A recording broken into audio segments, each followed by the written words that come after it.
feature-inspired optimization and its application to perform complex engineering problems.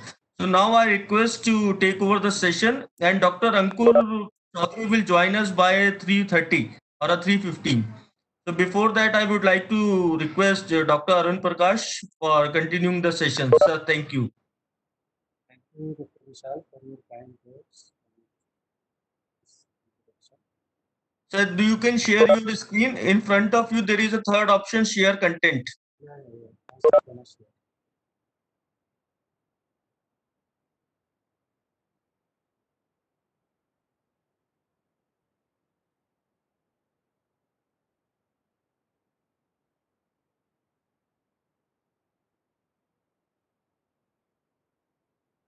Screen is coming. It will take, I think, 1 minute.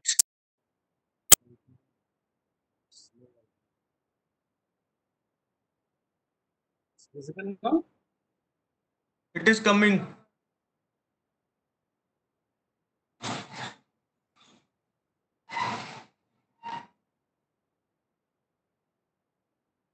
I hope it's visible now. Not yet.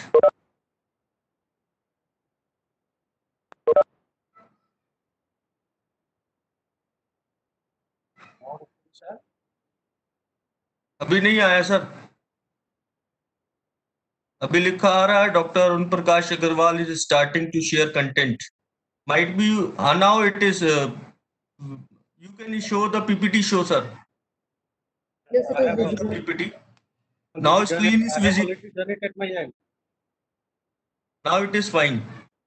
You can just next or previous do. You can do the next or previous so that we can check the slideshow. Slides are changing or not. I have changed at my end. Yes, now it is a optimization slide. The act of obtaining the best result under the given circumstances. Visible now, sir, properly? Now it is working properly, sir. You can continue the session. You can open the chat window in your left side or right side. If any participant have any query, they will write in the chat window, sir. And you can also write some message on the chat window so that we can confirm it is working properly. In the fifth option is a chat. In the 6 menus, it is showing on your top while you are sharing the content. There is a blue button that share.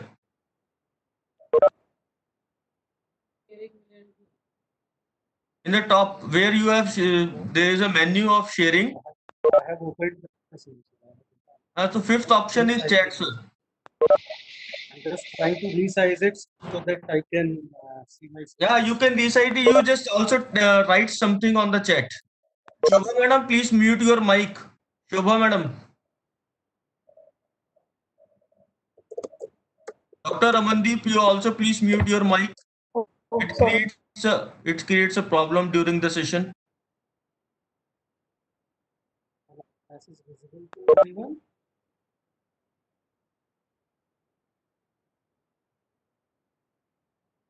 The problem is now the chat section has been maximized. And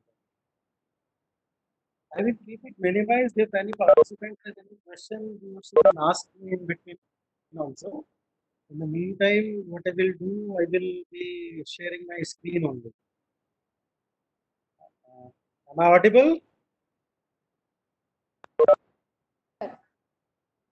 Anyone can you please confirm? Participants, please write in the chat if you are audible or not. Sir, your screen is not coming. Yeah, have you closed the sharing? No, I haven't closed the sharing. Your PPT is not coming, sir.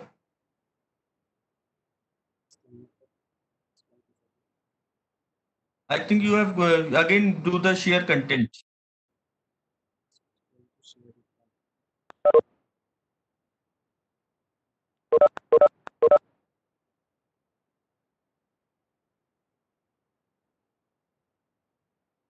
I keep using Zoom most of the time. No, there is no problem. You are using Zoom. There is little bit difference, but all things are Fine. You just click on the share content in the third option. Yes, it is coming. It will take 1 minute from coming to Greater Noida to online. I think it's shared now. It is coming, sir. It will. I think it will take a 1 minute. I think message is starting to. Yes, now it is coming, sir. You can run the PPT, sir. You can show PPT show. I've done it. Show mode now.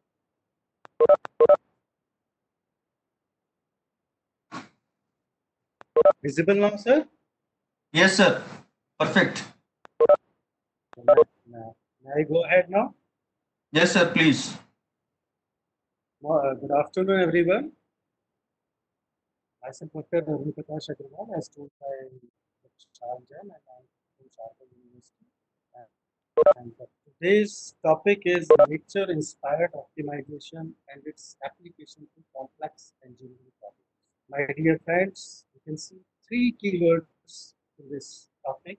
One is nature-inspired, another one is optimization, and the third one is complex engineering problems. And I will take each one of them one by one. And pardon me if I get lost somewhere or you get lost somewhere, because this is the topic where I will be discussing many of the points again and again. So I will not let you get lost somewhere. I will try my level best so that you are there on. So let us first start with this word optimization, which is something which we encounter since we wake up in the morning and till we sleep at night. Optimization. We just keep doing optimization. We just keep trying optimizing the things. And informally, how optimization can be defined? This is the act of obtaining the best result under the given circumstances. My dear friends, we have to pay heed to this word given circumstances, because best can be something else. But given the constraints, circumstances you can treat like constraints we have, the constraints imposed on a problem. While satisfying the constraints, best we can achieve, that is called actually the optimized one. Design, construction, and maintenance of engineering systems involves decision making both at managerial and technological level. When we talk about engineering systems, we encounter design as well as construction of engineering system, and in order to get our return on investment, we have to maintain them. We have to keep them up. And in order to do all these tasks, we have to take certain decisions both at the managerial level as well as technical. And these decisions generally include, or these decisions are generally to minimize the effort or cost required and add benefits. No Sir, wonder sir, that your human voice is tendency. not clear. Sir, voice is not clear. What kind of problem you are facing? Is it breaking or Now is it it is clear, but once you have started the lecture, the voice is very low. okay? Clear now? Yes. So you are. So you can do one thing. You can switch off your screen. Maybe network latency problem. You can off your screen. Sure. I think the control is for this purpose. No, sir, voice is not clear.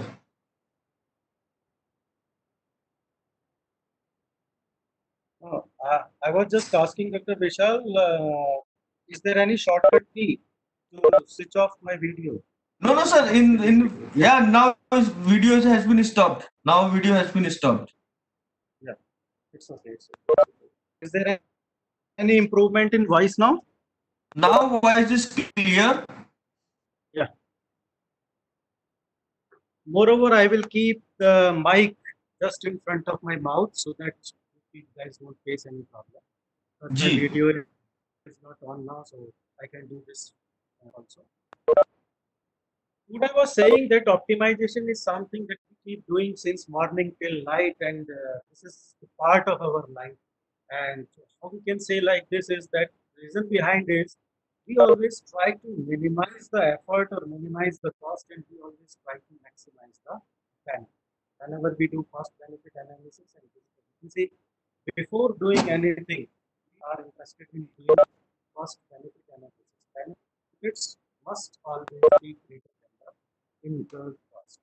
This is what decisions need to be taken, and these are the goals which we need to satisfy or which we need to achieve at the managerial as well as the technical. If we try to combine all these things, whatever we have written in this slide, uh, so optimization collectively can be defined like this. It can be defined as the process of finding the conditions that give the minimum or maximum value of a function, which is generally called the cost function or the loss function or the objective function. There, the function represents the effort required for the desired benefit, and sometimes both. Sometimes we have a single objective function, some problem, sometimes we have multiple objective function problem, and moreover, sometimes we have functions which are contradictory in nature. Generally like this, that we have to minimize one thing and maximize another. So these are called objective functions with contradictory goals. Now, let me discuss first some example problems that we encounter in our day-to-day life. So, you can imagine that if you're a very good friend of yours visits you from Australia, and she wants to visit all the 485 breweries in London. It has been assumed that is staying in London, and she has only a time of 1 week. In 1 week, she wants to visit all the 485 breweries which are there in London. So, my dear friends, how will you solve this problem? What question comes to our mind whenever we come to know that one of our friends wants to visit all the breweries, all the 485 breweries in London?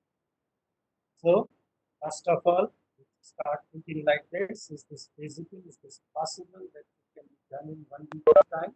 And if the answer to this question is yes, then the next question comes to our mind is then we should do it so that we can achieve the purpose.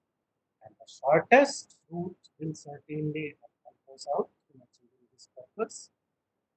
Similarly, there is another problem. Suppose that you are going for a 2-week trip to California. You need to decide which items to pack in your limited size bag. Which item has a big handle. This problem can also be encountered by each one of us whenever we are trying to travel abroad, or you are trying to travel nationwide only, but you have been constrained that your backpack cannot be more than 7 kg or 9 kg. And you have to pack all the required items in that backpack only. You are not supposed to, like you can see in this COVID period, the airlines has constrained persons who are traveling to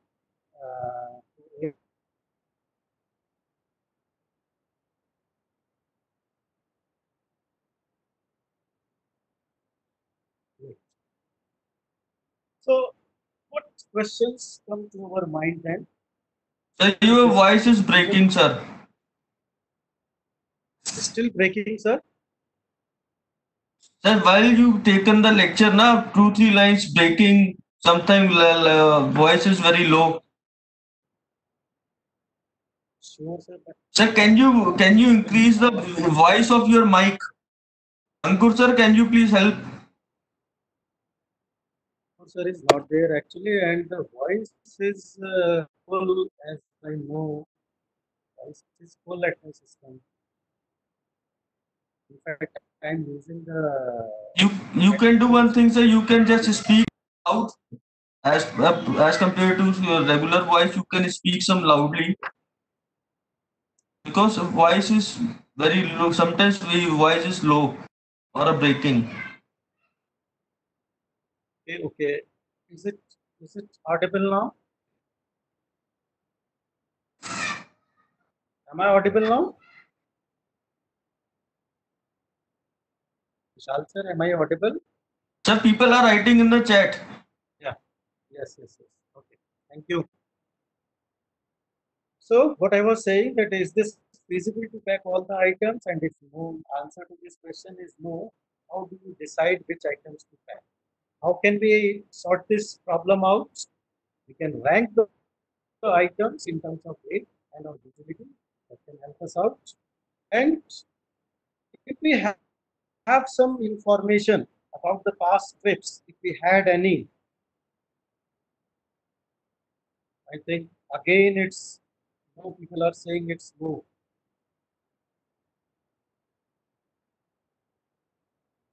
Vishal sir, am I audible now? Or sir, why your voice? खाना खाता तो फिर देख लेते हैं इसका ठीक है बस सुबह हो जाता है वैसे भी घंटा 1.5 घंटा लगा Manu madam, can you please mute your mic? Manu madam. Manu Anand madam.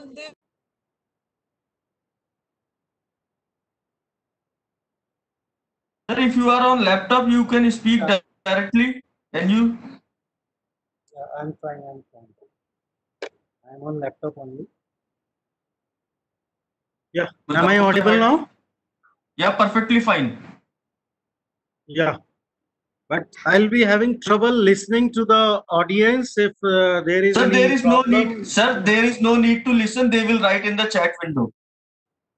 Okay. Fine, sir. Fine. If Sir, I am actually, audible, I can go there this was way. some. No, sir. There was some problem in your headphone. That was Okay. voice is very low. Now it is perfect. Oh, it's okay. I will go this way only. Yes, sir. So if we have some data about our past trips and California weather, then it can also help us out in planning what items to carry and what items we can leave.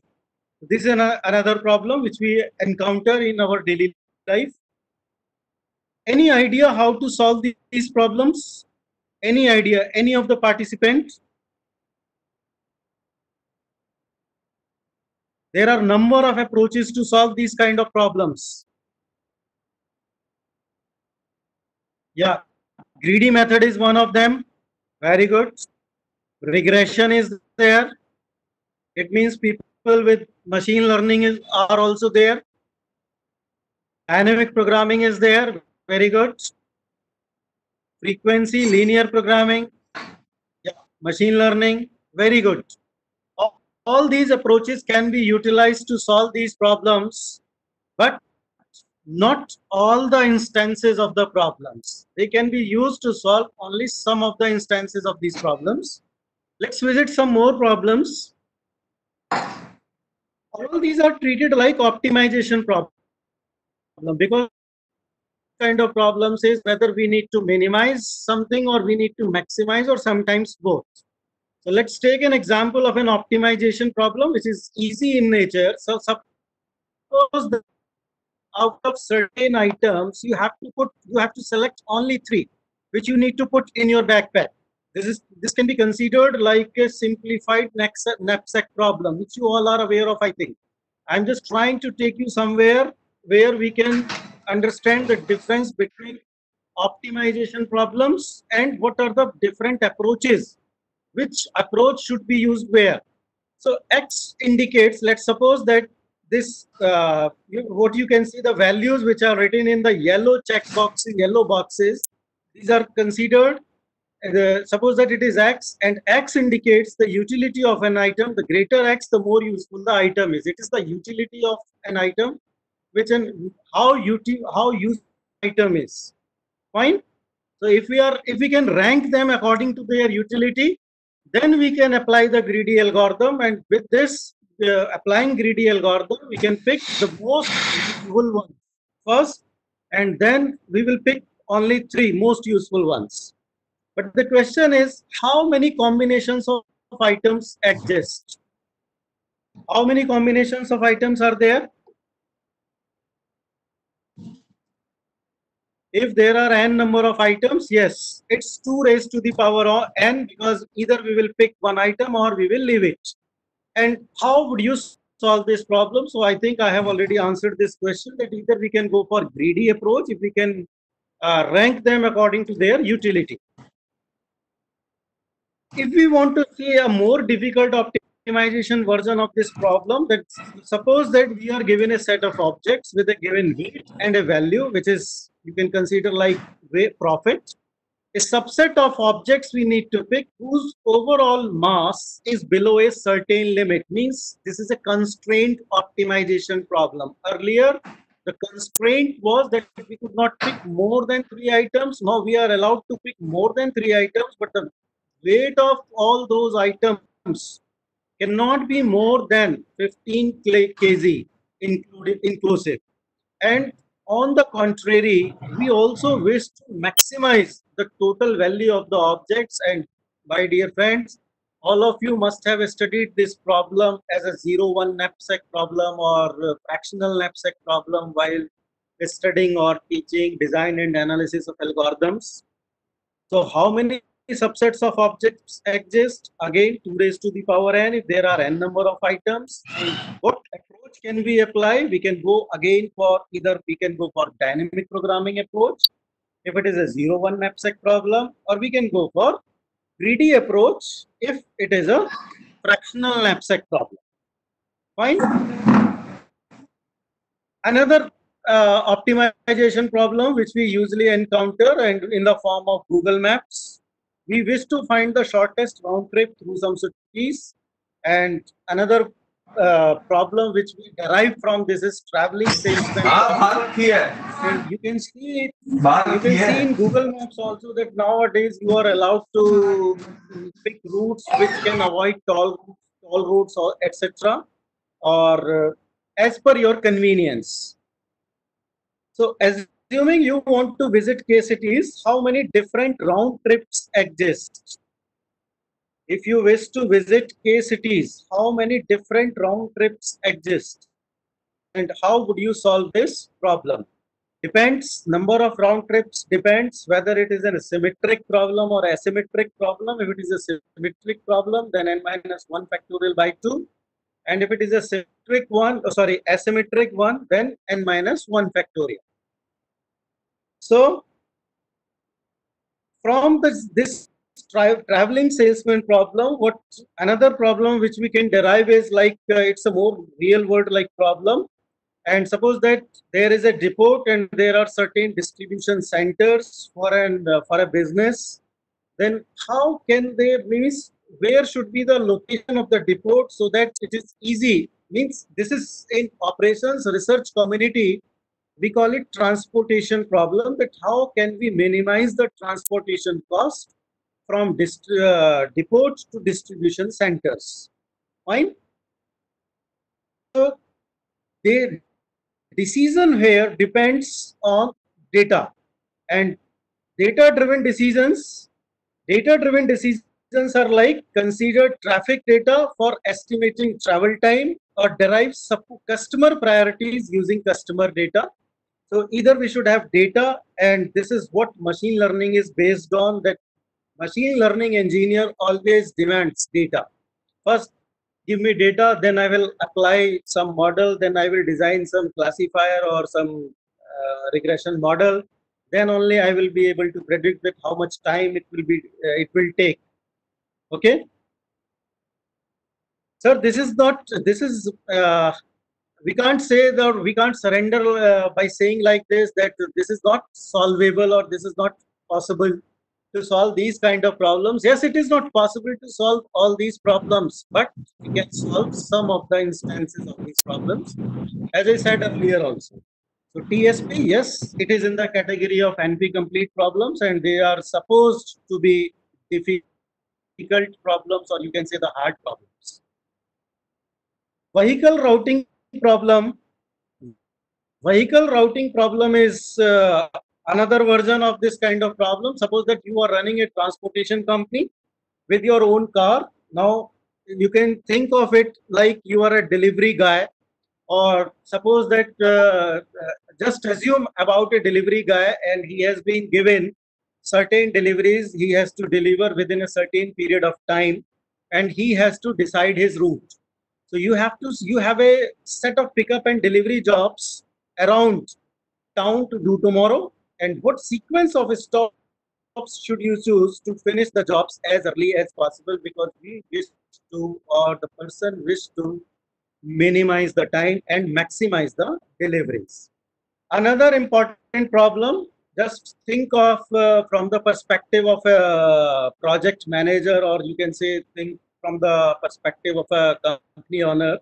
So you are leading a big company, your employees have suggested a number of projects to do, each with a known profit as well as cost, but you have a fixed budget, and which project should you select to maximize the profit?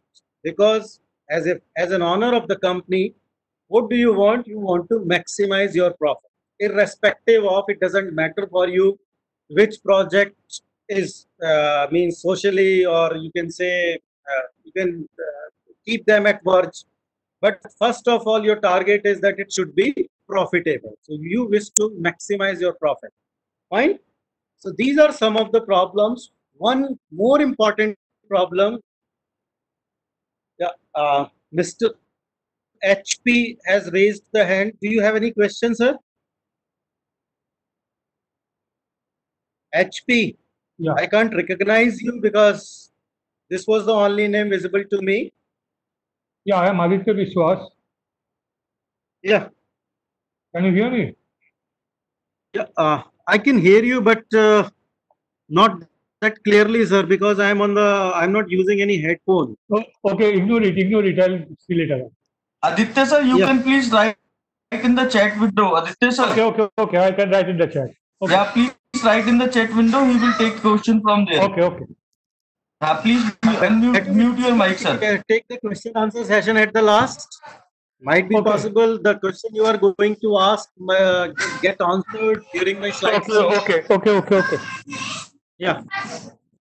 So service center problem. Service center problem is generally faced by companies like Airtel, Idea, Vodafone kind of things. So they want to install a set of emergency center, like they want to install DTSs, while minimizing the cost and making sure that all the regions are covered by at least one center. We wish to cover the maximum number of regions with minimum number of emergency centers. And the data available is, let's say that center 1 can cover regions 1, 2, 5 and 6, center 2 can cover regions 5, 6 and 9, means there is overlapping also, etc. That kind of data is available with us, and with this available data we have to decide that with how many number of regions, which should be minimum, we can cover the maximum. With minimum number of centers, we can cover the maximum number of regions, or in fact the complete set of regions. We will try to cover complete set of regions. Fine. So in this slide you can see that optimization problems are everywhere. Wherever we see, we can find optimization problems. In fact, what to say, when the company Bayer was designing the shape and the size of the pill aspirin, which is a dispersible tablet, they were applying some approaches, optimization approaches, that what should be the size and shape of the tablet aspirin so that it gets dissolved in minimum period of time. So this is the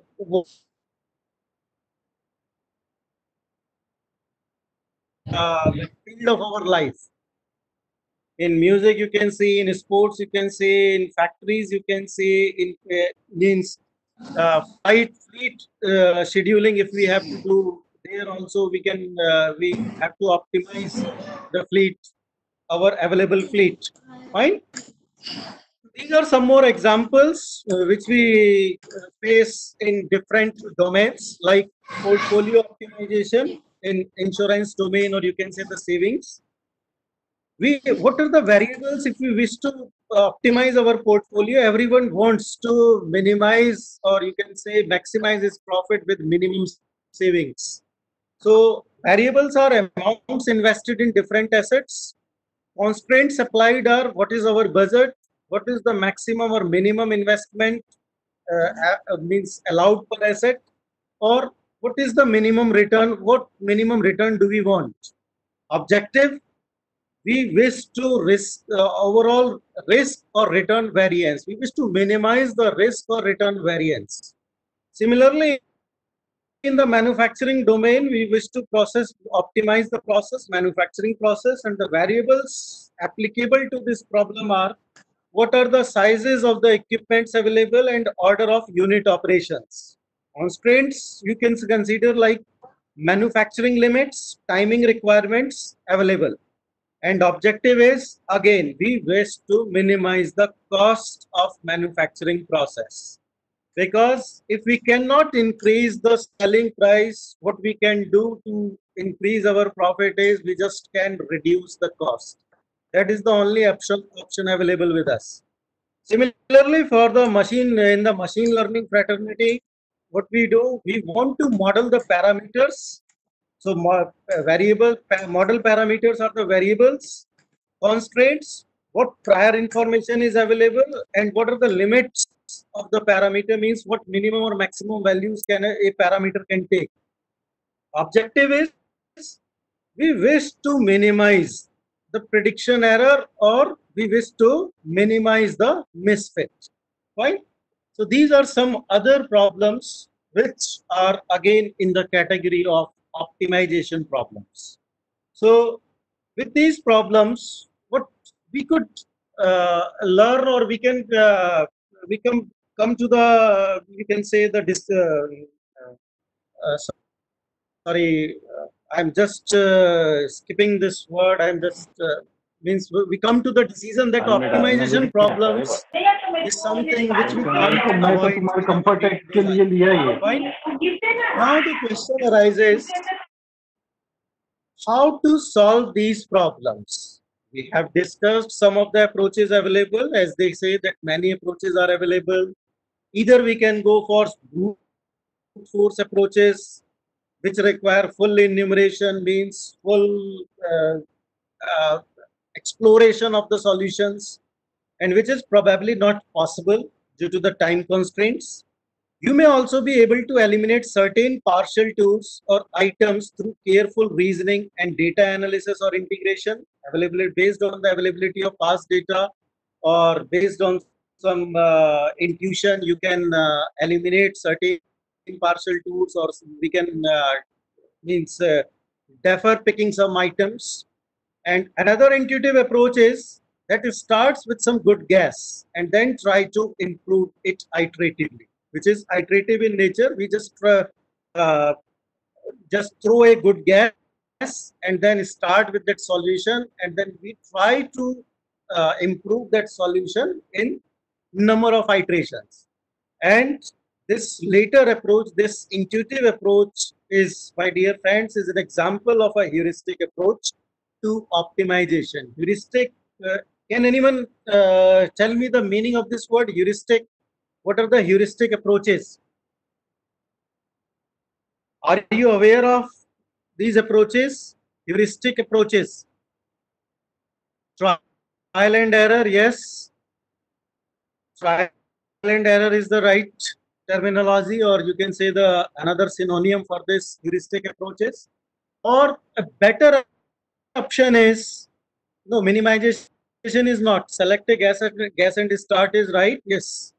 The better option is, or the better explanation of this word is, whatever we have learned from our prior experience, based on that, we try to find a solution to the problem at hand. I'm saying the problem at hand. We can't solve each and every problem. Fine?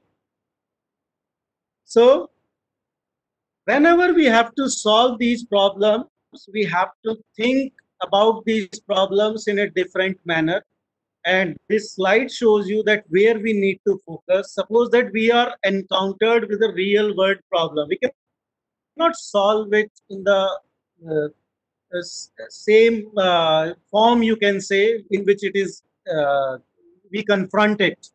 What do? We try to formulate an abstract problem corresponding to the real world problem.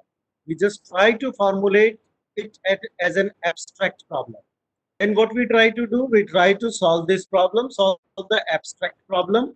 Then we interpret the solution found by solving that abstract problem, and then we implement the solution to solve the real world problem. Fine. This is the process what we do in order to solve these optimization problems. So this is the way, this is the means area where we apply most of the efforts. Okay. If applying brute force, it is possible sometimes, but the time constraint doesn't allow us to explore all the possibilities. And this is the drawback with dynamic programming approach. That's why we can not apply dynamic programming approach to large problem instances, because what it does, it explores all the possibilities and then selects the best possible, best available. That's the drawback with dynamic programming approach. It's too costly to apply to solve these optimization problems. Fine. So now the question arises, what are these abstract problems?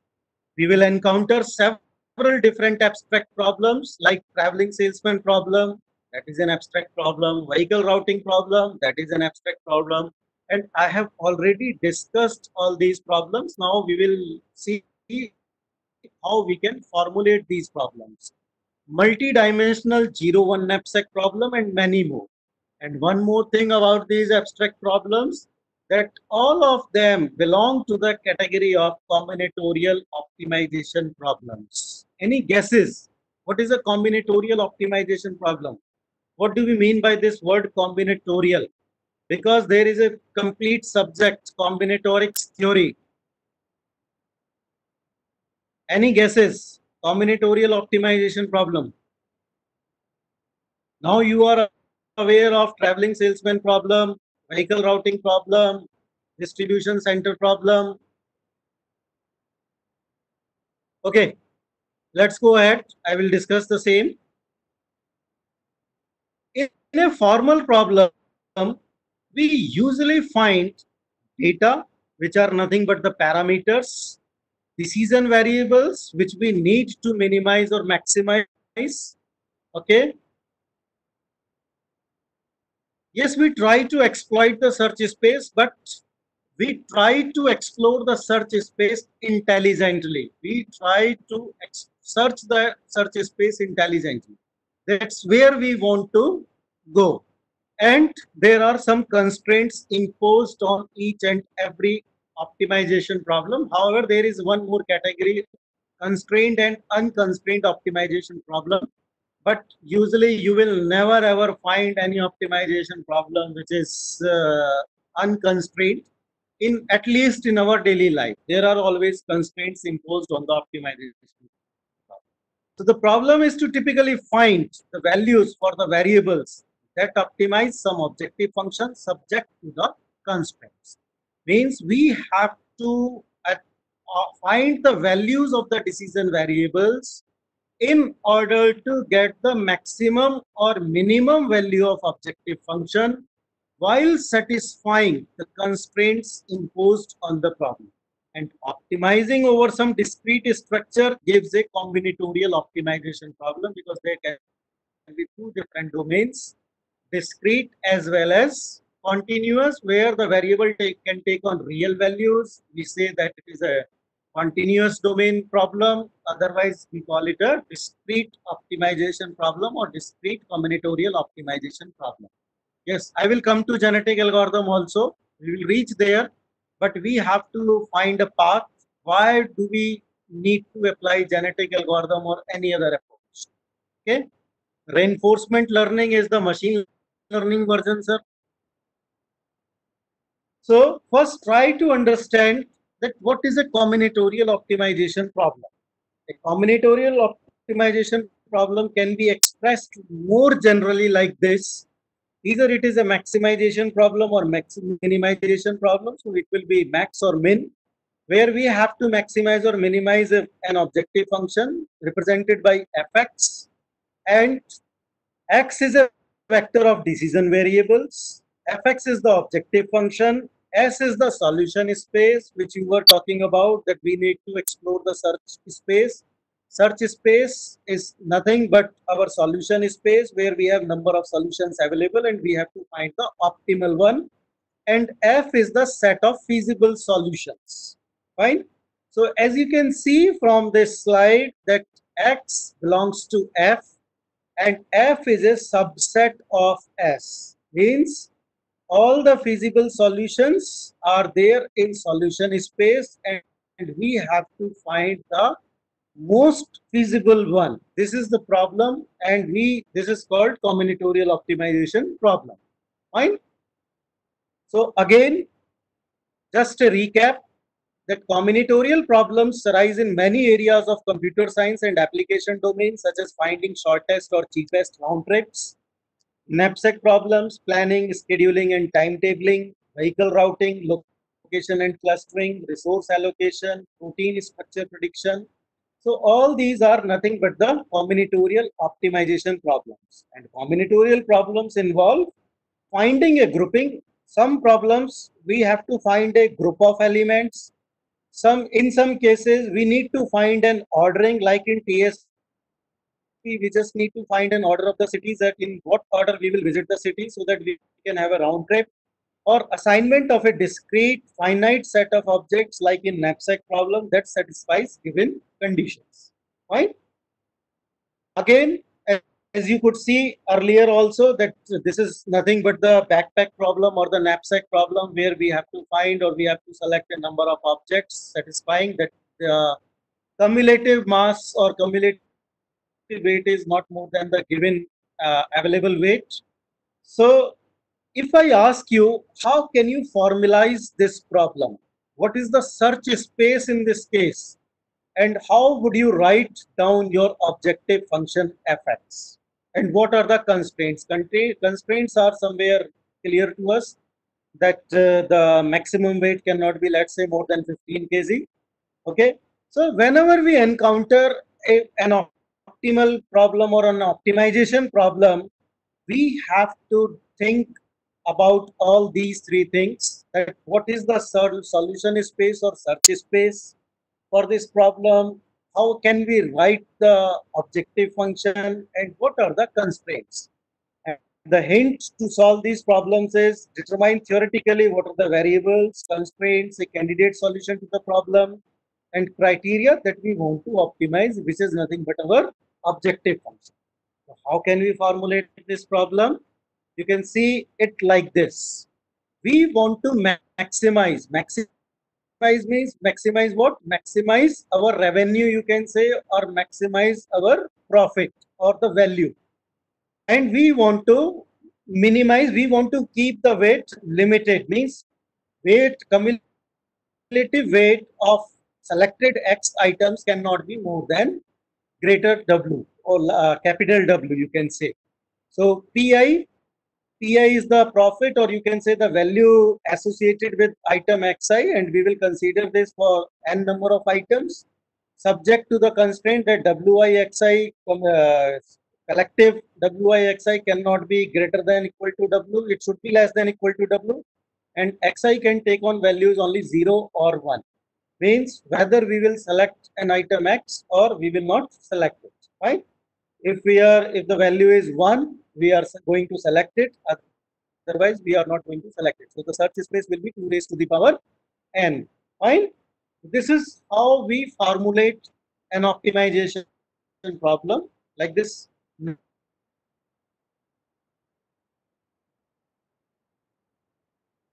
Meridian plane, and the objective is to find the shortest round trip. Nothing different than the Google Map kind of problem, where the variables are sequence in which points are visited, means the order of the points in which we will visit them. Constraint, we have to visit each point exactly once. We can never ever traverse the same point again. Solution, we have to find is that we have to find a round trip, and optimal solution will be considered a solution with minimal length. There can be number of solutions and all those are considered feasible solutions. But we are not interested in feasible solutions only. We are interested in optimum feasible solution with the minimum value of objective function while satisfying the constraints, right? So the corresponding problem, as you can see, that's what is the formal problem definition of this problem, assuming n cities. Suppose that there are 5 cities and these are the costs. This is a symmetric problem, means the cost is same if you wish to go from city 1 to city 2, the cost is 12, and if you wish to go back to city 1 from city 2, the cost is again 12. Fine. So how can we formulate this problem? We want to minimize the distance, and distance can be written like this: for I equals to 2 to n, means first node, one node is confirmed, means the starting city is confirmed, and we have to pick second city onwards up to city n, and then we have to come back to city 1. So plus dxn comma xn will be fixed. Only variation will be there in the for I equals to 2 to n, means I can vary from 2 to n, and I and j cannot be same. I will never be equal to j until and unless first and the last node, means whenever you are coming back to the starting city, fine. And Sn set of all permutations, like we can go 1 2 4 5 3 5 4 5 3 4 2 1 5. All these permutations means factorial 5 minus 1. These number of permutations is the solution space, and we have to find with the minimal cost, means length. And when we apply an approach, I am not sure what approach they have applied, but this is the solution which is the feasible one, you can say the optimal one, right? 4 5 1 2 3. If we means we will go back to 4, no doubt, 4 5 1 2 3 4, but this, if we follow this order, then we will find the minimal length 2, right? Yeah. This problem is in continuous domain, they were in the discrete domain. So decision variables can take on continuous values now. Suppose that a farmer has 400 meter of fence to fence of a rectangular field, and the field is adjacent to a river. What is the maximal area he can fence off? Can anybody tell me how can we solve this problem and what will be the values? We can solve this problem mathematically also. A farmer has 400 meter of fence to fence of a rectangular field. The field is adjacent to a river, and what is the maximal area he can fence off? Anybody? Can anyone answer this question? No idea? Okay, let's see. First of all, the question arises that how can we formalize, or how can we formulate this problem? Then only we will be able to solve it. We want to maximize what? Area. If x is the length and y is the area, will be equal to x into y. So we want to maximize the area. Constraint is x plus 2y cannot be greater than 400, means optimally it should be equal to 400 because he is having 400 meter of fence, and both x and y belong to the real, you can say the real, can take on real values, set of r plus numbers, fine.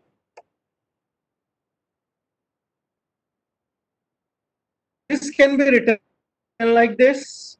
Hope you will agree with me that with x equals to 400 minus 2y, if we take 2y on the right hand side, then x equals to 400 minus 2y, and now the our objective function becomes what? If we replace this x with 400 minus 2y in the objective function xy, the objective function becomes 400y minus 2y square. And if we apply maxima or minima, because here we want to maximize, so we will apply the concept of maxima from differential calculus. We will take differentiation of this objective function with respect to our variable y, and if we take the differentiation, then it will be equal to 400 minus 4y. Then in order to calculate the maxima, what we will do, we will equate it to 0. So when we put 400 minus 4y equal to 0, we get the value of y as 100 and x equal to 200. So these are the values of x and y when we will have the maximum value of x into y. If you take some other values in the domain r plus, any value of x and y other than these values, you will not get an answer more than you will get when you apply these two values. Means when you put x equal to 200 and y equal to 100, you will get the maximum value. Right? You will always get a value which is less than something this, somewhere this. Fine. Now let's see how can we formulate this service centers problem. Suppose that we wish to install a set of emergency centers as told earlier, and we wish to minimize the cost, making sure that all regions are covered by at least one center. And we are having the data available with us that center 1 can cover so and so region, center 2 can cover so and so region. We will not go into those details. We will try to formally formulate this problem. So suppose that M, where M consists of 1 to a small m number of regions, means there are small m number of regions. There are small n number of potential centers, which is you can say collective set as n. And let's say Sj, which is a subset of M, be the regions that can be serviced by center J. While discussing this problem, kindly keep in mind that here J represents the service center and I will always represent the number of regions. Fine. So Sj is the set of regions that are covered by a service center J. And let Cj be the cost or installation cost of center J. Means we want to minimize, we want to pick as minimum number of J's from N, and we wish to achieve maximum number of regions, or we wish to cover maximum number of regions. In fact, we want to cover the complete set capital M. How can we write this problem? As a mathematically, how we can write this problem? Suppose that T, capital T represents the total number of the complete set of the centers, service centers, which have been picked or which have been selected by us, and this should be a subset of n. It should be somewhere less than n, and if it is not less than n, then we have not done anything. Fine.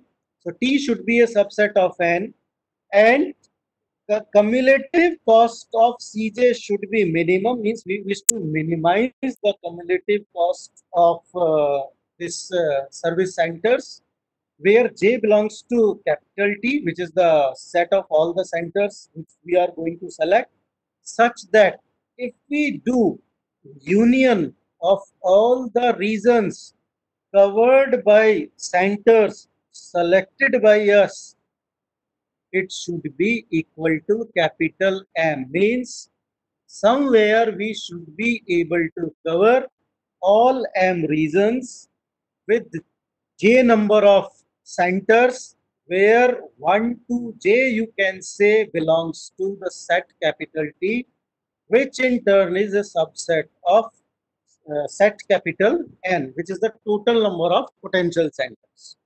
Fine. I hope it is clear. Am I clear? Is the formulation of this problem clear, my dear friends? Okay, thank you. Thank you, Sanjay ji. So, what kind of formulation it was? If we talk about in programming, or you can say the mathematical term, this is called integer programming formulation. We used an approach which is called integer linear programming, you can say ILP.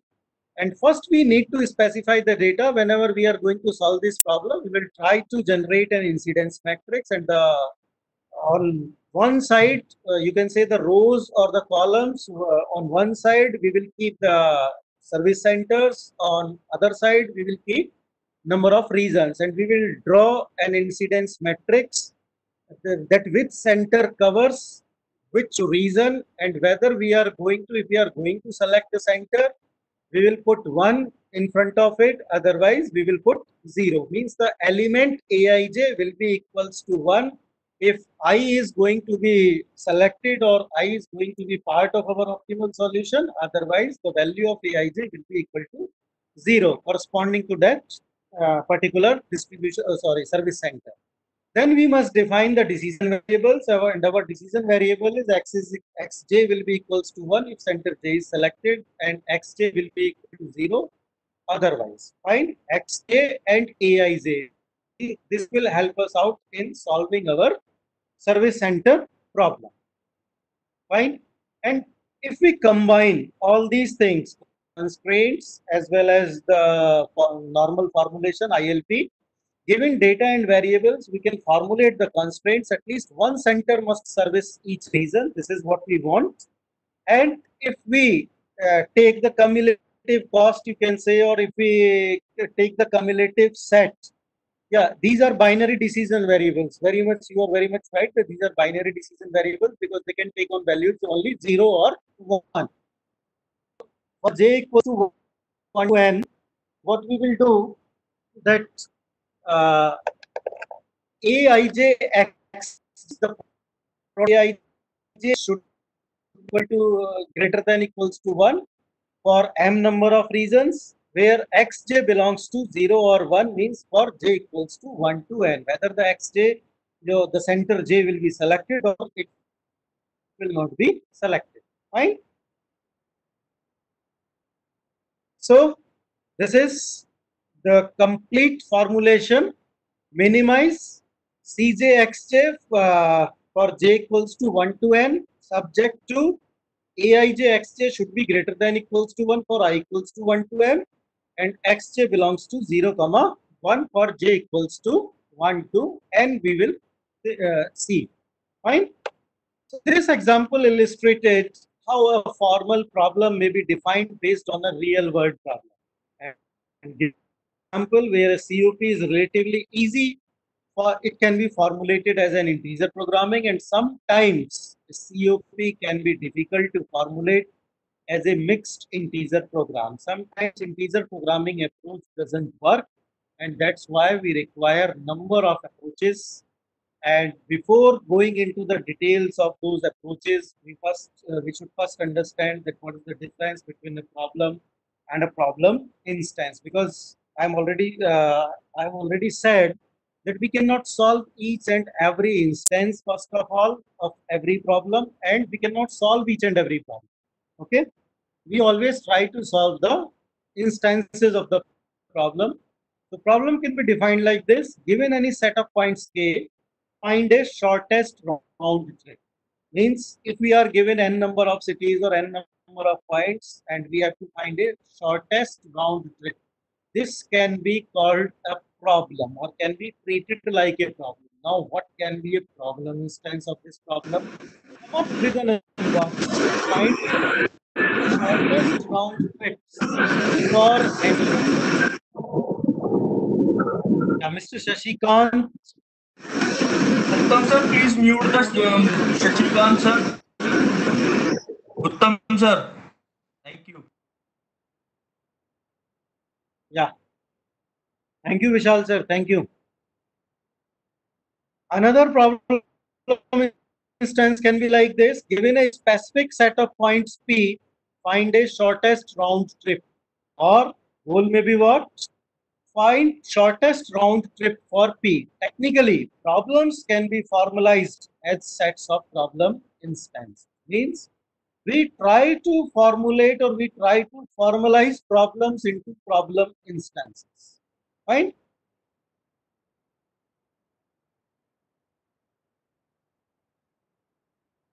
Or difficult problem, what should be our criteria or what should be our evaluation criteria to decide whether we should go for one approach or another one, which one is better? So they are nothing but one can be the easy to use, which one is easy to use, that can be one criteria. But the world widely acceptable criteria is the time complexity, and rather than time complexity, worst case time complexity, we generally try to consider that how does it behave in worst type of input. So we just try to understand what does it mean. So time complexity of problem P can be defined like this: computation time required for solving a given instance is small p of P using the most efficient algorithm for P. Fine. And worst case time complexity is in the worst case over all problem instances of a given size. If we consider all problem instances of a given size, and then what worst time do we get in solving a problem instance, that is called the worst case time complexity, and it is typically measured as a function of the instance size. It is a function of the instance size. We generally measure it with the help of the, or with respect to the size of the problem. As we increase the size of the problem, at what rate the time complexity is growing, which we call computational complexity, or you already are aware of all these things, whether it is polynomial or it is non-polynomial, right? We are generally interested in those algorithms which have polynomial time complexity, right? So till now we have discussed many problems, and there are many algorithms to solve those problems. This is what we have observed so far, that many problems are there with different properties, and for each it seems a different algorithm that we can apply this algorithm to this problem, or however we want our algorithms as generic as possible. This is again a criteria for the genericity of of an algorithm. It should be as generic as possible, means it should be applicable to as many problems as possible. And in practice, what we find that important to categorize your problem first in order to find or develop the right method. We should first try to categorize our problem before finding or developing any algorithm to solve it. And designing the right algorithm involves a combination of special knowledge, creativity, and luck. So guys, with this, we are now moving towards how we can develop the algorithms, or how we can decide which algorithm to use. Fine. I'm coming to that question, that what is the way or what is the criteria on the basis of which we can decide. So many type of algorithms are available. Algorithms can be deterministic versus stochastic. Deterministic, which will always give you the same answer. You run it as many number of times as possible. If you start with the same input, you will always get the same output. Fine. But in case of stochastic algorithms, it is not there. If you start with the same input, every time you may get a different answer. That's why they are called stochastic in nature. Exact versus approximation algorithms versus heuristics, means there are exact algorithms. Most of the algorithms that we study, they are exact algorithms, means they are polynomial time algorithms most of the time, and they are sure that they will give us the answer to the problem which we are facing or which we are trying to solve. However, approximation algorithms, this is a different category. Most of the heuristic or meta-heuristic algorithms belong to this category only, approximation algorithm. Okay, we will discuss this in detail, approximation algorithms.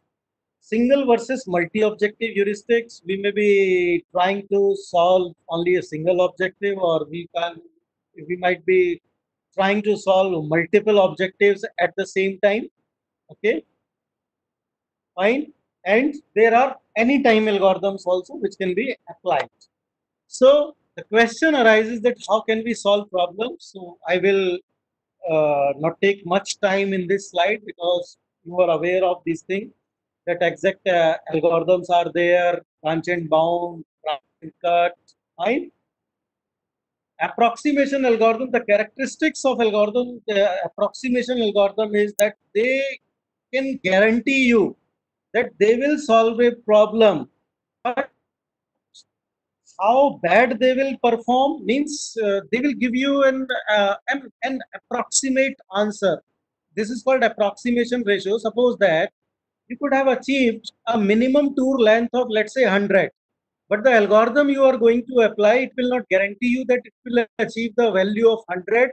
Yes, it can guarantee you that it will not give you an answer more than 100 where it could be 100. So we call it a two approx algorithm because it is saying that it will not give you an answer which is more worse than twice of the optimal answer. Fine. So if it is a 1.5 means 1% time of the optimal answer if you are getting, or if it is guaranteeing you that it will not give you more worse than 150% worse answer, then we call it a 1.5 approximation algorithm. Fine. And heuristic methods are non-deterministic in nature. They can never ever guarantee you whether they will be able to solve that problem or not. There is no guarantee. And meta-heuristic methods are nothing but heuristics plus some randomization. I will come to that also, that why do we need randomization or what are meta-heuristic methods. So exact algorithms, as I already told, they will give you the good, or in fact, the answer given by them will be the best possible answer. Fine. So with this, I am skipping this slide. Then exact methods for COP has a finite number of solution, and exact methods guarantee to find the optimal solution. They have a fixed response time.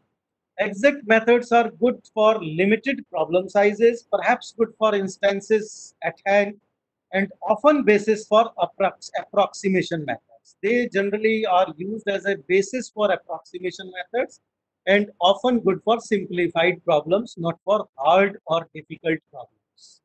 Fine. So this slide answers that why don't we always use exact methods? What are the reasons we don't use exact methods?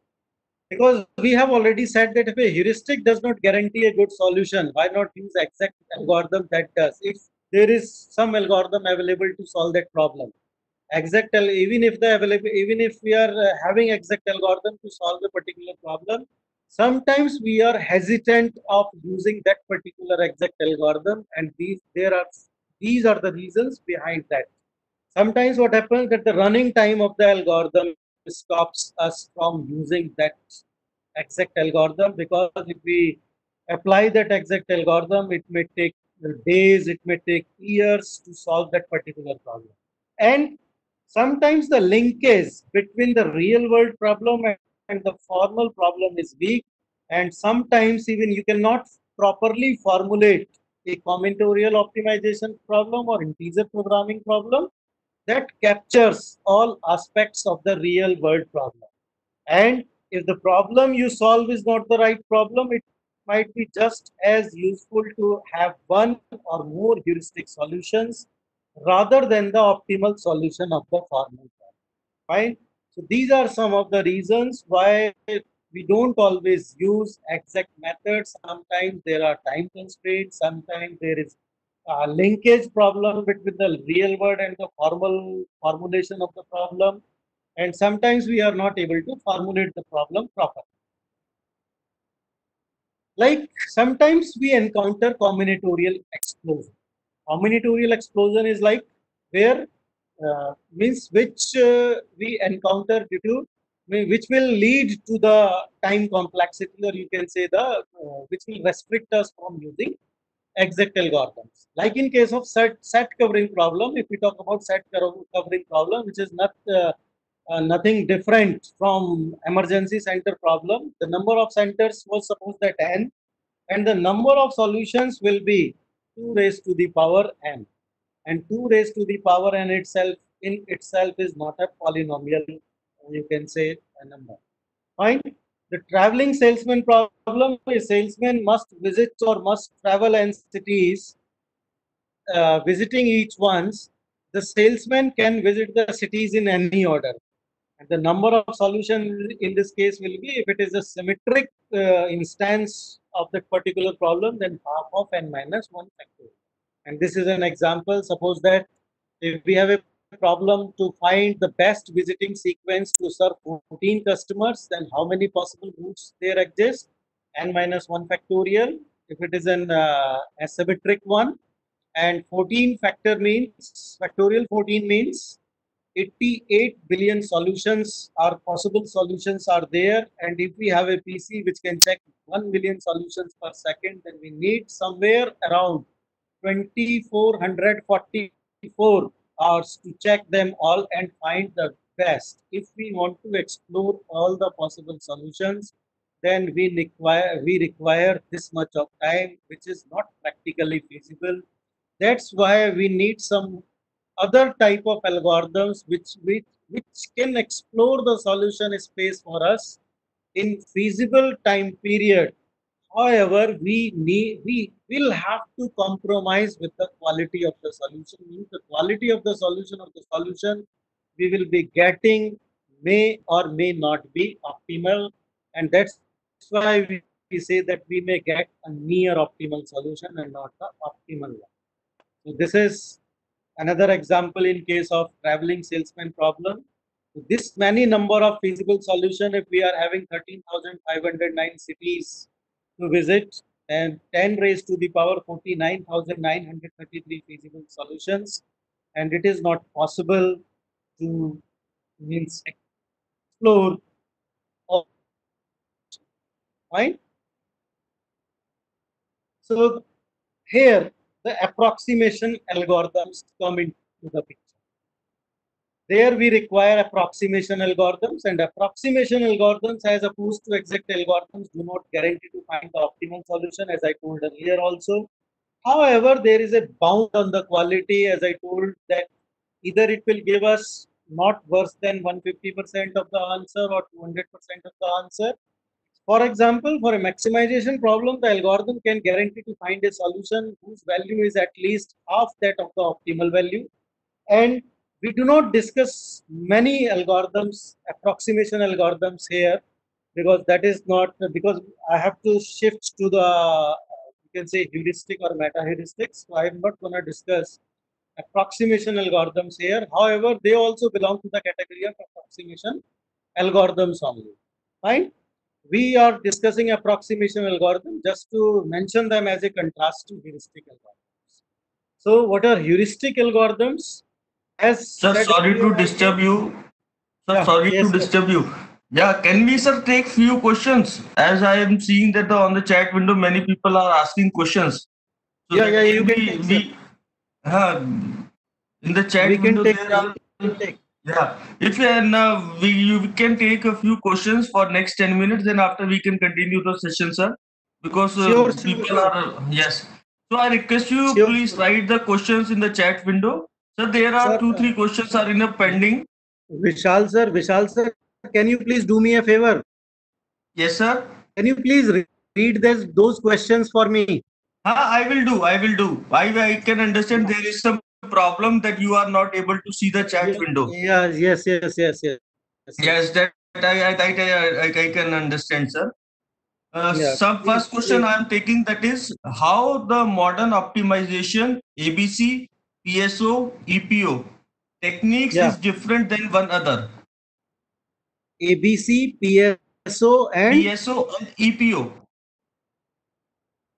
EPO. Okay.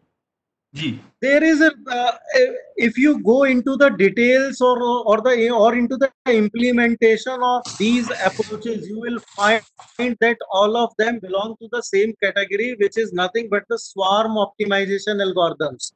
They belong to the same category, ABC, PSO, and EPO, because and I should tell you that PSO, you can say PSO is the base algorithm in all these algorithms. If swarm intelligence, if we talk about, means they affect each and every individual get affected by the social behavior of other individuals of that group.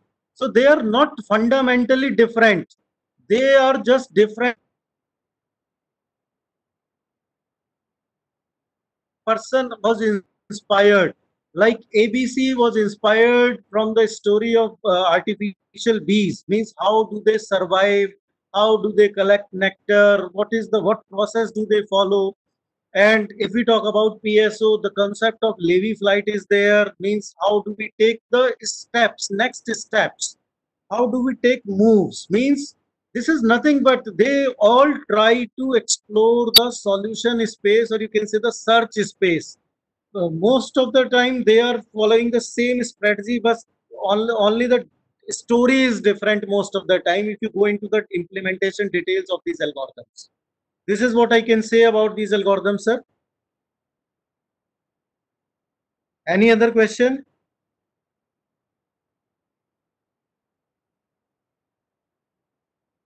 Vishal, sir? Sorry, my mic was mute. Sorry. So what are Okay. the difference? What are the difference between the decision problem or optimization problem? Most of the decision problems are optimization problems only. This is just a way how we can convert an optimization problem into a decision problem. Because if our optimization problem can be answered with only two words like yes or no, do we have a short round trip which is having let's say minimal length of 15 or 20? If the answer to this problem is yes, then it can be treated like a decision problem. Otherwise, they are no different than optimization problem. Decision problems are just a category of optimization problems. There is a one person, Professor Arindam Roy. Yeah. He is saying that I think genetic algorithm is much robust techniques. What do you say about this? It is very robust, and if the time permits, I will discuss the implementation of the genetic algorithm. I will explain it with the help of an example run. I have that example in my slides. That how does it work? How do we design chromosome? How do we do recombination, selection, crossover, mutation? Everything I will discuss, sir. Randomization is a bad practice, sir. There is one question. Randomization is a must practice, sir. If randomization is not there, our solution gets into the local optima or it gets trapped into the local optima. In order to avoid the local optima, we need to introduce some randomization. This is called diversification also. Okay. So there is another question, if you permit to me. Yeah, sure. How can we use fuzzy? Only thing with me is that I cannot continue this session beyond 3:45 because, as you are already knowing, that we are also conducting an FDP at Sharda University, and I have to start a session at 4 p.m. because Dr. Ankur is also busy there. I don't think if he joins, then he will continue. Otherwise, I will have to leave. I will have to say sorry only. No problem. Before that, we can clear the doubts, sir, Sure. regarding to the session, sir. Yeah. You can ask some more questions, sir. Yes, sir. There is a one question that how can we use fuzzy in modern optimization technique like fuzzy particle swarm or swarm optimization? I will say sorry for this question, sir. This is not my domain. I have never ever used fuzzy, so I'm not able to answer this question. Pardon me for that. How randomization change the solution? Randomization doesn't change the solution, or you can say it allows us to accept, you can say which are not good solutions. In fact, it allows us to accept bad solutions also. Then the last question. How we can change the generation. So what are the different advanced randomization algorithm which can be used in the research area? Can you name few? There are around 250 meta heuristics. You can say if you just think about any of the, you can say, species of animals, you will find an algorithm. Cuckoo search is there, crow search is there, ACO is there, ant colony optimization is there, flower pollination algorithm is there. We have not left any domain, you can say any area. Chemistry based algorithms are there, physics based algorithms are there, animal based algorithms are there, human based algorithms are there, nature based algorithms are there. Sir, can you provide any link? Can you provide any link or a source where we can get all these? I will share the link. There are papers, there are review papers on this. So I can share the link, but I'm not handy with those. Yeah, by I'm not this you will handling get an those idea. right now. No problem. You can share me. You can mail me. I will share to the Definitely, participants definitely. I so will that share they the can research they paper can get the also. idea how to solve the problems using natural materialistic theories, Yeah. which you are teaching me since last 3-4 years, but I'm not able to understand what In is fact, what I matters. can say, every machine learning engineer is also using nature-inspired approaches because they are not going to stick this gradient descent or linear regression or logistic regression or support vector machine. In fact, they are applying flower pollination algorithm kind of thing, mean nature-inspired optimization along with these machine learning approaches. Sir, I'm In order taking a to last question. explore the Then after solution we will. space only. Sir, I'm Yeah. taking last question. Then after we will continue the session. Yeah. There is a one Madam Sai Matra that he solved the linear problem using LFPP, and they want to solve it using genetic algorithm. Can we optimize using GA? As I told earlier that all these algorithms are stochastic algorithms and we can never guarantee that the same algorithm will this algorithm will solve all the problems with that maturity or with that accuracy. So it can never ever be guaranteed. It can only be tried whether GA is performing better than the previous approach or not. Okay. Because they are stochastic in nature. We can never say that we will get the same answer with the same input. Every time we run, we will get a different answer. Depends that Okay, which fine, sir. trajectory we take. Okay. So now we can take remaining questions at 3:40. Sure, sir, sure. There is a one question from Mr. Anil. Yeah. If the heuristic algorithm does not provide good solution, why to use them? We try one by we try you we means we try to use one by one. If we are confident enough or we are comfortable enough with the application of exact algorithms, we should give priority to exact algorithms. If exact algorithms doesn't permit us to, means due to time constraint we are not allowed to use exact algorithms, then we next try approximation algorithms because they can guarantee whether the solution will be 150% of the value of the optimal solution or 2%, 200% or 300%. At least we have some guarantee. Heuristic algorithms never ever give us any guarantee, and if we are not able to apply exact or approximation algorithm, then we are left with no other choice than to apply heuristic algorithms. So in that case, we try to apply heuristic algorithms.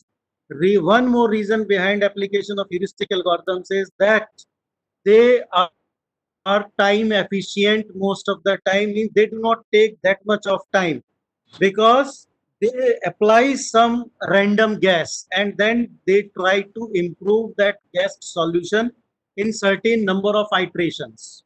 So generally the stopping criteria with heuristic algorithms is either we have defined the number of iterations that for how many iterations we want to improve our solutions, or there is some time constraint that we want to run this application or this algorithm on this problem for this much of time.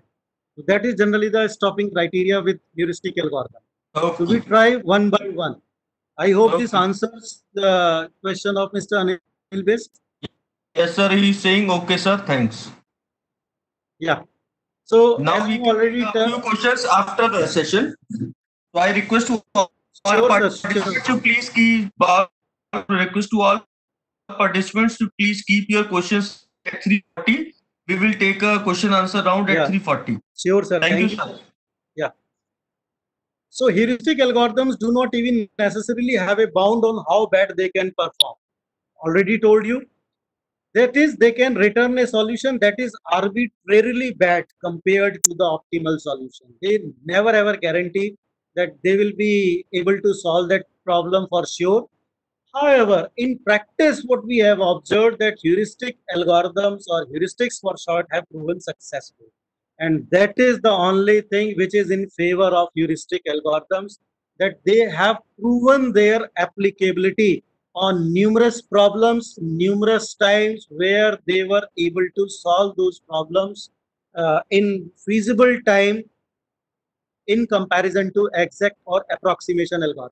But still, we cannot guarantee that heuristic algorithm X will always be able to solve complex problem Y. This cannot be said.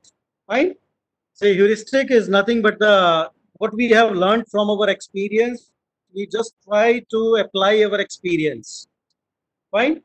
So I'll be a bit fast at this moment because these are basic slides. So search heuristics. Heuristic is nothing but we are applying heuristics to search the solution space or to explore the solution space. So search heuristics intend to compute efficiently good solutions to problems with no guarantee of optimality. If we talk about greedy approach, greedy is what? Greedy is again a heuristic.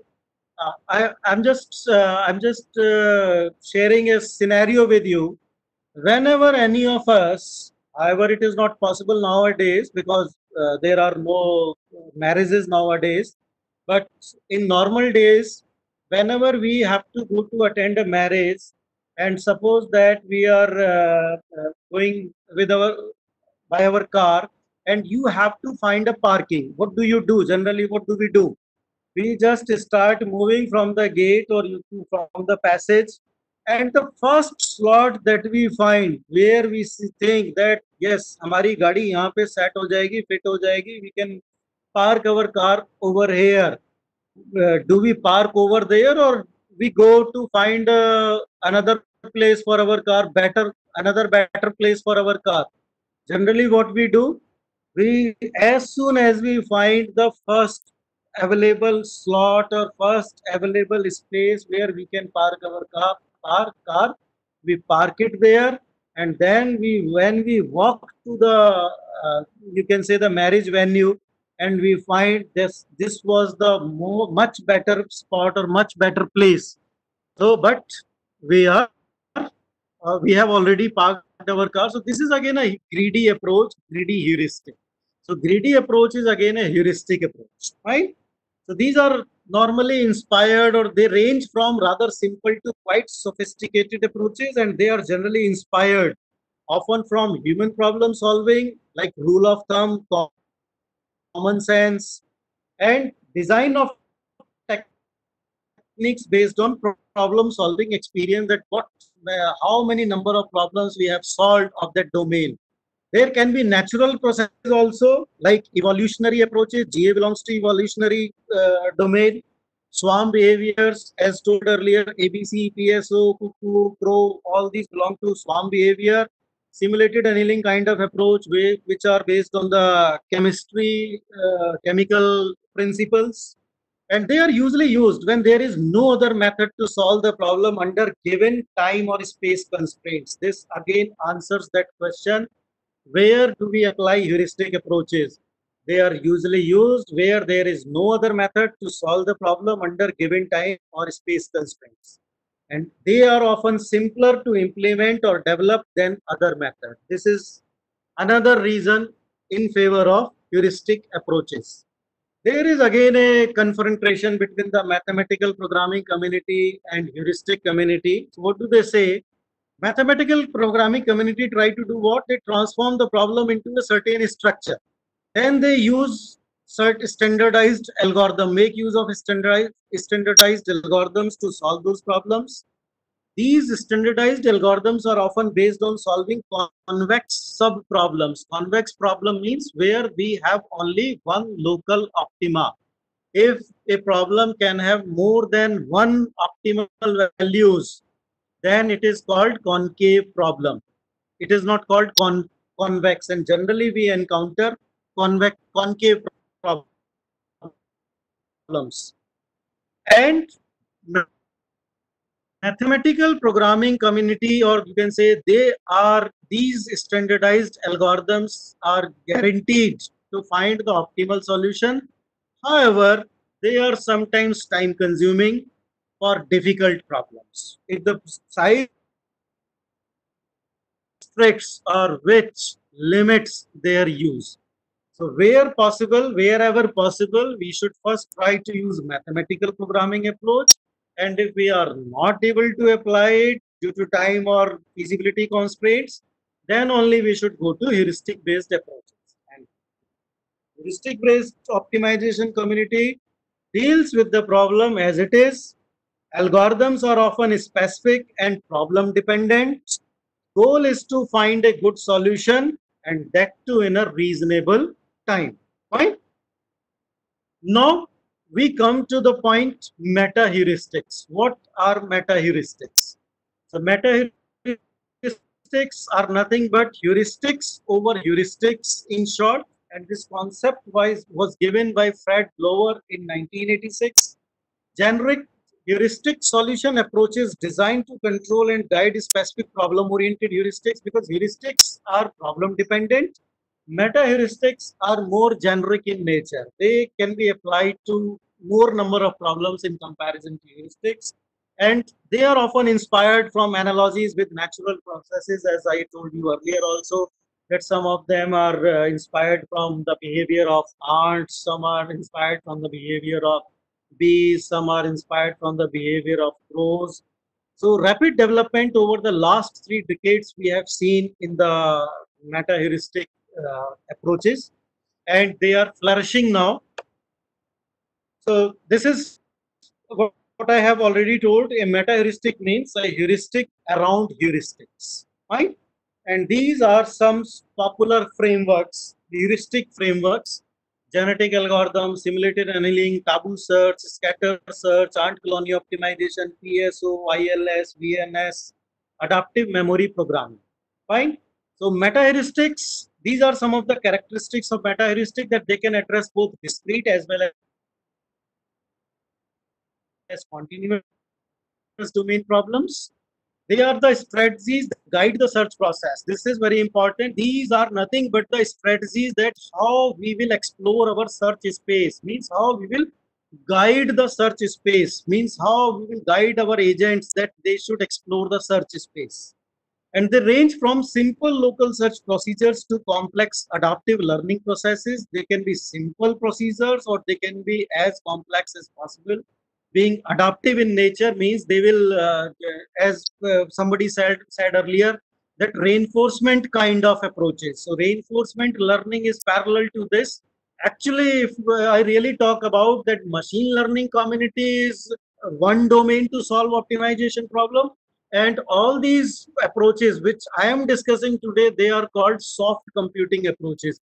The soft computing and machine learning, these are two different domains to solve optimization approaches. However, nowadays, machine learning engineers have started applying or incorporating soft computing approaches into the machine learning domain also. So they can efficiently explore the search space in order to find good. First, they try to find good solution, and if not possible, then they will try to find near optimal feasible solutions. They do not provide guarantee of global or local optimality. They do not never guarantee. They are agnostic to the unexplored feasible space. That is, there is no bound information. The solution may be outside the boundary of the, or you can say their limit. They also lack a metric of goodness of solution. There is no metric for goodness of solution. Only thing available with is objective function. And as we said earlier also, that we have to introduce some randomization, then we have to accept sometimes the bad solutions also. So there we can never say that there is a metric of goodness of solution. Generally, these meta-heuristics stop due to an external time or iteration limit, as I said earlier. Whether we will run the approach for 1000 iterations, 2000 iterations, or 3000 iterations, okay, or for 5 minutes, 10 minutes, or 1 hour or 2 hours, they are not based on some algebraic model. And unlike exact methods, they are often used in conjunction with an exact method, right? So they are usually non-deterministic, means they are not sure whether they will be able to find a solution to the problem or not. They usually incorporate mechanisms to avoid getting trapped in confined areas of the search space, which we call diversity or which we call randomness. They incorporate this mechanism so that they can avoid getting trapped into the confined areas. And they are not problem specific, means they can be applied. Heuristics are generally problem specific, but meta heuristics are not problem specific. They are more generic than heuristic, but it doesn't mean that they can be applied to each and every problem, or an meta heuristic X can be applied to solve a large number of problems. This is not possible. Fine. They may also use some form of memory to better guide the search. Means this is based on the classification, or you can say on the basis of the use of memory or non-use of memory, we can classify the meta heuristics, whether they will keep track of the search history or they will not keep track of the search history. And this is because this is a relatively new field, it becomes possible or it became feasible because we can now afford vast amounts of computation, and they are inspired from AI rather than pure math. They are not inspired from math, they are inspired from artificial intelligence, and they lack of theoretical rigor, means there is no proof of concept kind of thing. We cannot prove the correctness of the solution or theorem, which generally people want to pursue. This is not possible with meta heuristics. And there are two basic definitions. These are in addition to intensification and diversification. These two definitions are, first of all, neighborhood. We will consider the neighborhood of a particular solution. A neighborhood C, which we represent by CS, around a solution S, is a function that returns a subset of solutions that are somehow close or related to S. Or you can say it will guide the direction of the search. Neighborhood will guide the direction of the search. Multiple neighborhoods can be defined for a solution S. We can define multiple neighborhoods, or it could be exhaustive or it could not be exhaustive. And then the second thing is move. Move means a step. What step do we take? What is called a step? Suppose that in the neighborhood of S, we find a solution S dash, which we think that S dash is better than S, then we will replace S with S dash for the next iteration, and this replacement is called a move in this terminology or in this domain of meta heuristics. Fine.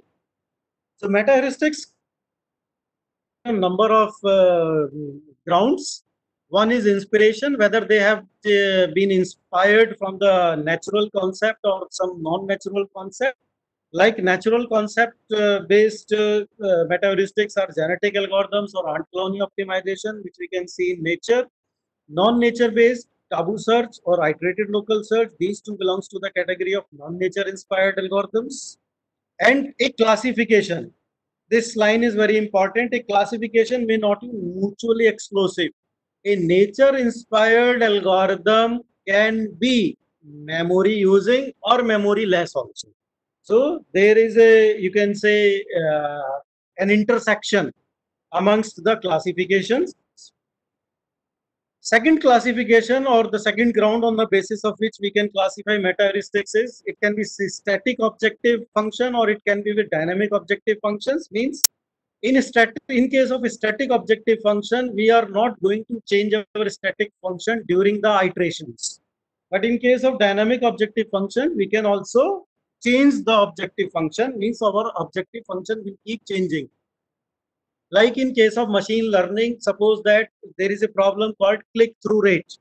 And in case of click-through rate, or if we are trying to predict on the basis of a fixed data set only, then you can consider it like a static objective function kind of approach.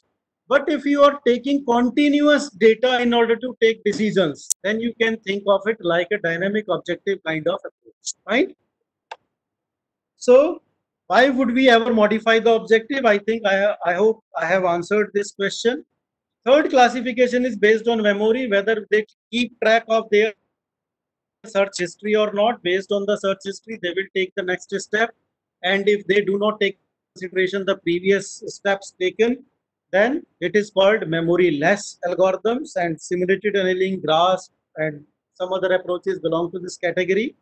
Memory can be short-term or long-term, means what can be the size of memory or what search history do we maintain? Do we keep all the search history or do we maintain for past an hour or past 1 day, that kind of thing. Fourth classification is based on whether they use simple types of neighborhoods or means one neighborhood or multiple neighborhoods. If we have a solution at hand, we will try to find a single neighborhood around it, or we will try to find multiple neighborhoods around it. So depending on that, they can be classified as one neighborhood or multiple neighborhood meta heuristics. Most of the algorithm belong to the category of one neighborhood only. And the fifth classification is whether it is a single trajectory or population, or single solution based method or population based method.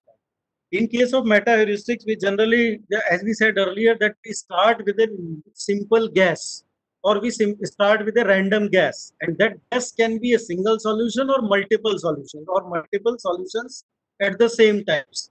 Then based on this, they can be classified as single solution based or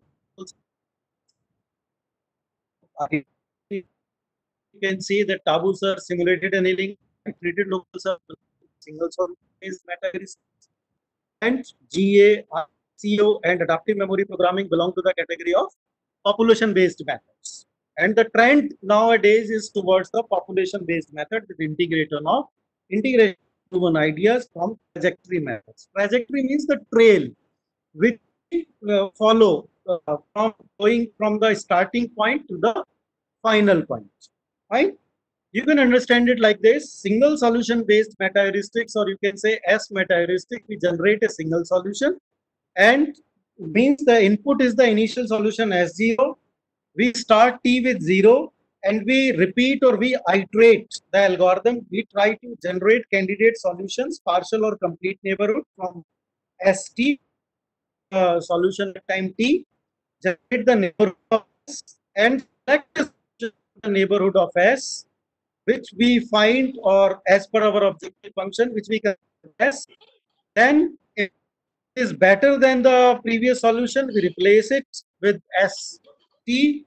ST plus 1 will replace ST, and then we increment T with T plus 1, and we repeat the same process until unless our criteria is met, which is most of the time the number of items or the times we want on our algorithm. And generally, in case of meta heuristic, 1000, 2000, 3000, these are the general values. We should run at least these many number of times our algorithm. Fine.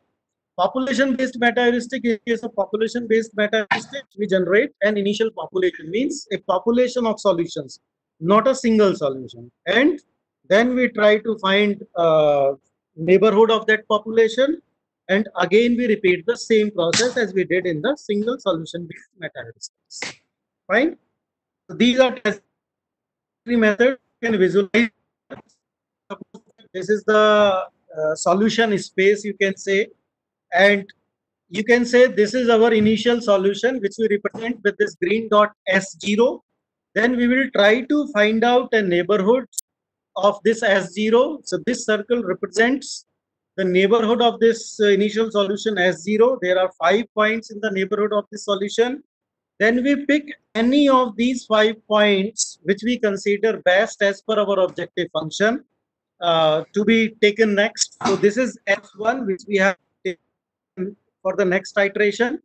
And for this S1, we will, in the next iteration, we try to find its neighborhood, which we represent with CS1, which is a larger circle now, with more number of solutions. Fine. And we pick any one of them. This is called S2. Then we try to find out the neighborhood of S2, and this is CS2. We represent it with CS2, and likewise we will keep doing. We will keep finding the solutions and then their neighborhoods until and unless we met with our stopping criteria. And this is the problem with this approach. It could have found or it could have not found the optimal solution. Fine. So this is you can say the yellow dots. Yellow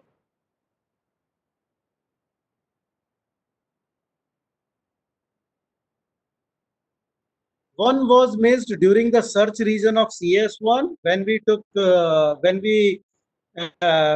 considered S2 in this region CS1. Then we missed. If we were able to select this yellow dot as S2, we would have found the optimal solution, but we missed it and we selected this dot in place of this yellow dot. And second solution, sorry, this second solution was missed just because we took the neighborhood of this S1 like this. Fine. So this is one was far away from the search space already. This yellow dot. I hope it is clear to all of you or not. Is it clear?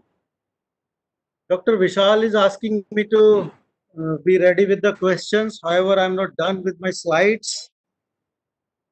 Is backtracking allowed in optimization problems?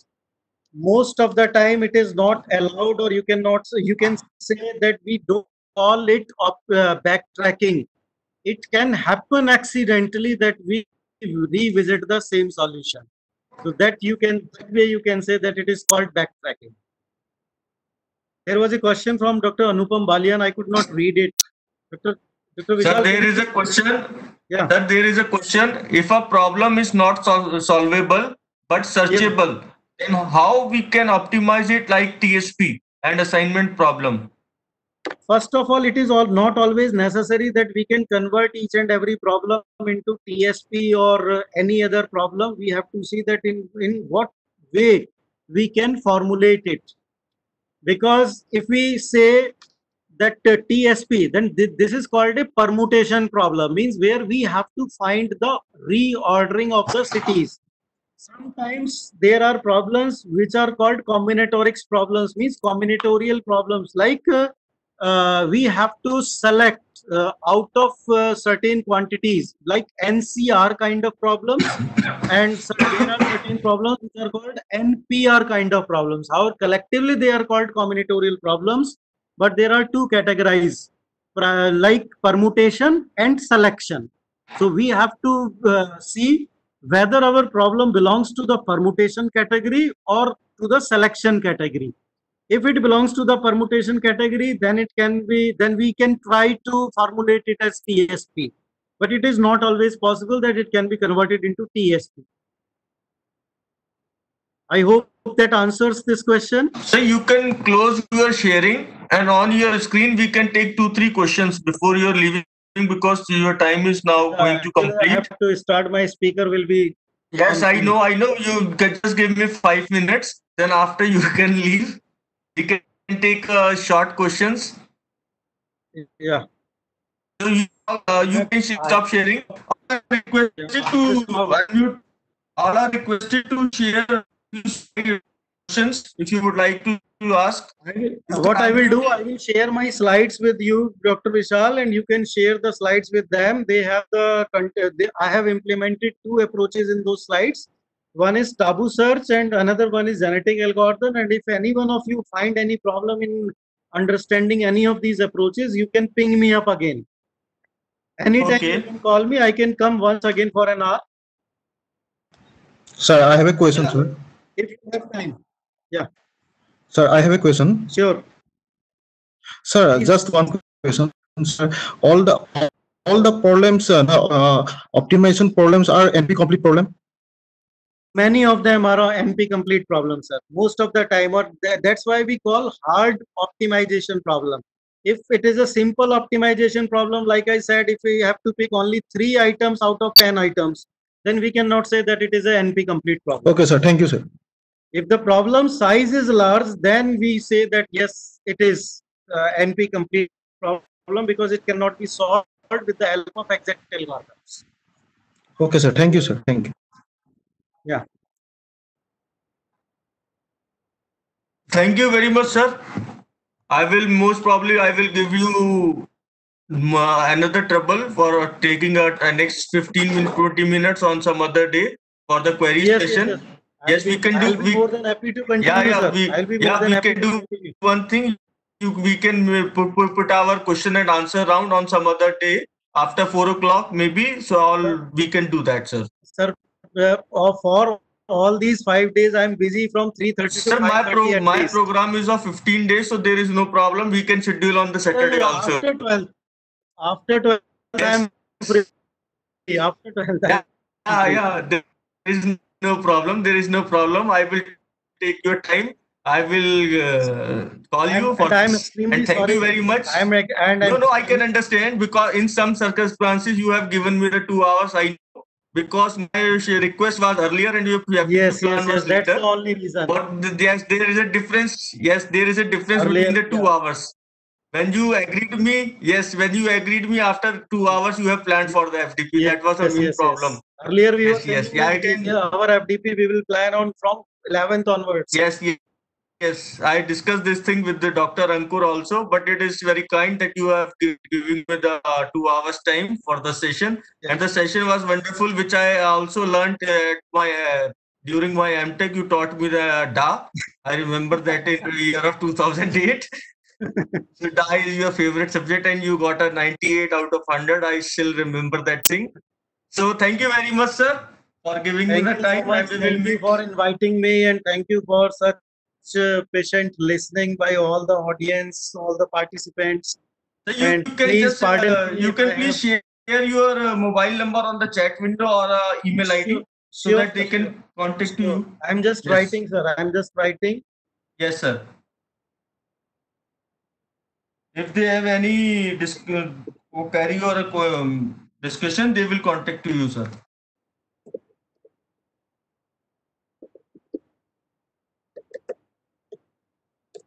I hope everyone has received. Yes, sir. I have received. Now you have changed the email ID arun_pr_agarwal@yahoo.com. Yahoo.uk. You have changed it with the Sharda. No. That is also working, sir. That is also working, but I don't use it for official purpose. Fine, sir. Thank you. Thank you, everyone. Thank you. Namaste. Namaskar, sir. So I request to all the participants, now we are going to complete this session the day today. Hope you have enjoyed all the 2 sessions by Mr. Rajiv Jain and Dr. Arun Prakash Agarwal. So we will start the session on tomorrow at 11 o'clock sharp. So I request you to please join the session by 10:45 because 15 minutes is reserved for settling the room and all other things. Thank you very much to all. Thank you.